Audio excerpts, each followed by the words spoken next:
Hello friends, my name is Harpreet, founder of Proptree Group in Australia. We help clients with two things that always work together: finance and property buying. Because buying a property without right finance structure is like building a house without a proper foundation. It might look solid for a while, but the cracks will show eventually. Now, today's video is important. After the recent federal budget, a lot of people are confused. Some are saying this is great for first home buyers.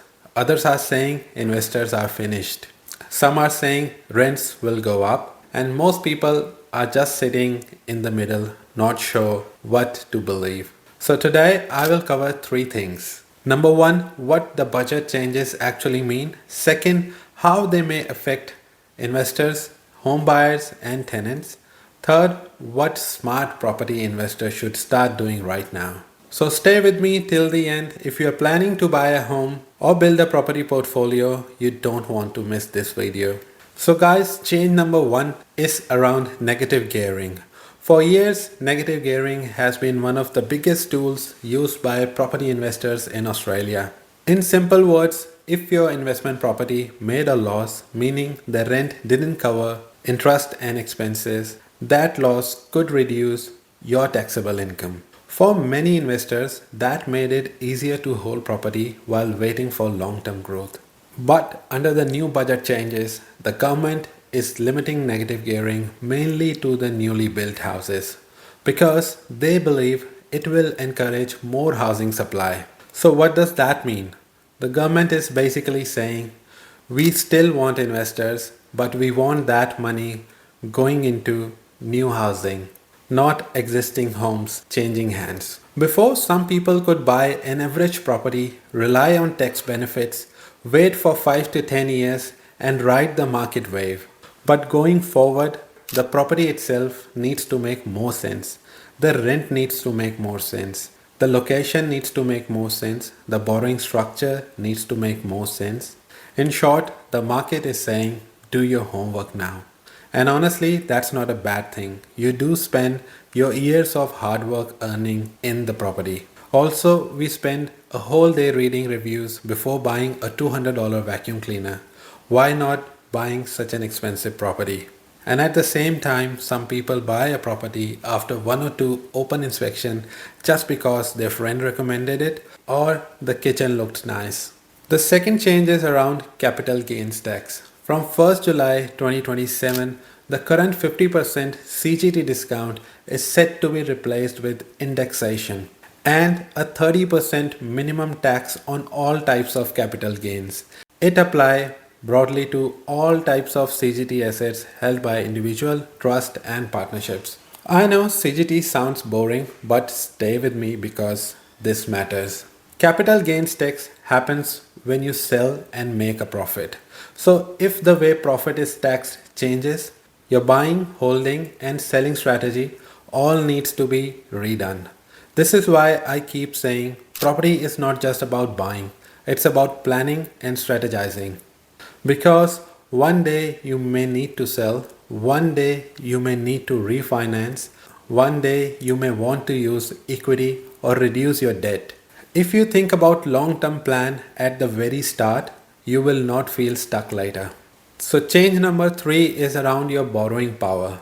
This is where things get very real. Even if the rules start later, banks and lenders can start adjusting their calculation earlier. If lenders treat tax benefit differently, your borrowing capacity may reduce, which means the amount you could borrow yesterday may not be the same today. And your borrowing capacity is very critical when you're building a property portfolio. And your first property should not block your second property. The new market will reward people who plan before they buy. Now let's talk about who benefits and who feels the pressure. First home buyers may benefit if investors' demand for established home drops in some areas. But let me be honest, this doesn't mean houses suddenly become cheap overnight. Australia still has a housing supply problem, still has rental pressure, still has population growth, still has construction challenges. So yes, some buyers may face less competition, but if supply is still tight, don't expect price drop in double digits. But the good news for all of you is you won't see many people at auctions now. And for investors, the message is very different. You now need to focus more on strategy. Strong rental demand, affordable entry price, good cash flow, local jobs and infrastructure, low vacancy rates, future growth drivers, and most importantly, the ability to hold property comfortably. Because in property, the people who survive the holding period usually wins. It's not about the person who buys the prettiest house. It's about the person who can hold the right asset through the changing markets and government policies. Some say these changes are good because they help first home buyers. Others says they are bad because investors provide rental housing.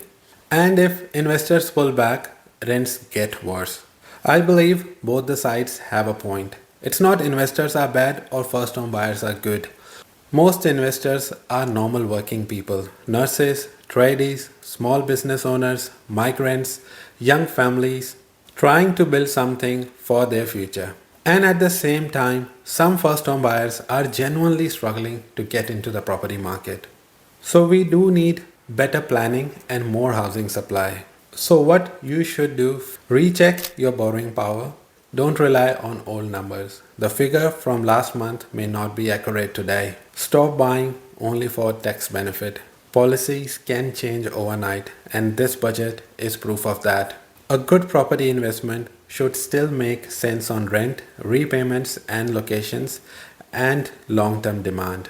Pay more attention to cash flow. If a property is bleeding money every month, it affects your lifestyle and future borrowing capacity. Think portfolio, not just one property. The question isn't, can I buy this property?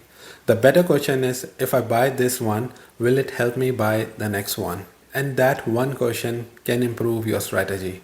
At Proptree Group, we don't push people into random properties. Our role is to bring finance and buyer's agency together so clients can see full picture. Because every client comes with different income, different goals, and are at different stages of life. Our goal is not to help you buy one property and feel excited for a month or two. The goal is to make a decision that still makes sense 5 or 10 years from now. And that's the difference, buying emotionally and buying strategically. If I had to summarize this whole video in one line, the budget may change the rules, but good players always win. And now the strategy matters more than ever. In my next video, I will cover after budget property strategy, what kind of properties make sense now, what investors should avoid, whether new builds or established homes are better, and how to build a portfolio in this new environment. So make sure you follow or subscribe this channel. And if you want to understand your borrowing capacity or talk through a strategy that suits your situation, you can reach out to me with the link below in description. Thank you for watching this video. I genuinely hope this helped you understand the changes. Till then, take good care of yourself and I'll see you soon in the next video.